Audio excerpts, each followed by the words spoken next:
શું નામ છે તમારું? મારું નામ મુકુંદરાય તાંતા. શું ઘટના બની હતી? અરે અહીંયા પેલા બેન એની મોટર ચાલુ કરવા ગયા તો શોર્ટ લાગ્યો અને એ ચત્તાપાટ પડી ગયા.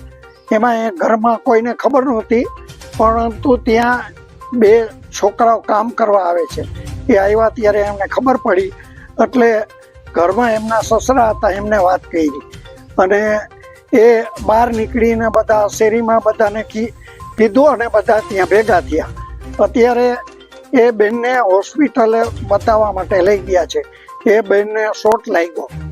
હવે આ ડાયરેક્ટ કંઈક કનેક્શન કરેલ છે એને હિસાબે થયું છે અને આ કંઈક એમ ગણાય કે જીબીની કંઈક ગલતી છે કે જીબીની કંઈક મિસ્ટેક છે. ગઈકાલે મારા મિસિસને વોશિંગ મશીનમાં કપડાં ધોતા નાખતા એને શોર્ટ લાગ્યો હતો.